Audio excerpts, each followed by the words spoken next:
ನಮಸ್ಕಾರ. ಜಿನಿ ನ್ಯೂಸ್ ವೀಕ್ಷಕರಿಗೆ ಸ್ವಾಗತ. ಎಲ್ಲ ವೀಕ್ಷಕರಿಗೆ ನಮಸ್ಕಾರ. ನಾನು ಸಂಧ್ಯಾ. ಭಾರತೀಯ ವಾಯುಪಡೆಯ ಸಾರಿಗೆ ವಿಮಾನ ಪತನ. ಅಸ್ಸಾಂನ ಜೋರ್ಹಾತ್ನಲ್ಲಿ ಘೋರ ದುರಂತ.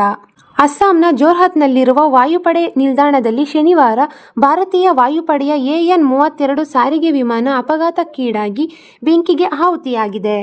AN-32 ವಿಮಾನವು ವಾಯುಪಡೆ ನಿಲ್ದಾಣದ ಆವರಣದಲ್ಲಿ ಪತನಗೊಂಡಿರುವ ಘೋರ ದುರಂತ ವರದಿಯಾಗಿದೆ. ಅಪಘಾತದ ನಂತರ ಬೆಂಕಿ ಹೊತ್ತಿಕೊಂಡಿತ್ತು ಎನ್ನಲಾಗಿದ್ದು, ರಕ್ಷಣಾ ತಂಡಗಳು ತಕ್ಷಣ ಸ್ಥಳಕ್ಕೆ ಧಾವಿಸಿ ಬೆಂಕಿ ನಂದಿಸುವ ಕಾರ್ಯಾಚರಣೆ ನಡೆಸಿವೆ ಎನ್ನಲಾಗಿದೆ. ಅಪಘಾತಕ್ಕೆ ಕಾರಣ ತಿಳಿದು ಬಂದಿಲ್ಲ. ಸಾವು ನೋವುಗಳು ಅಥವಾ ಗಾಯಾಳುಗಳ ಯಾವುದೇ ವರದಿಯಾಗಿಲ್ಲ.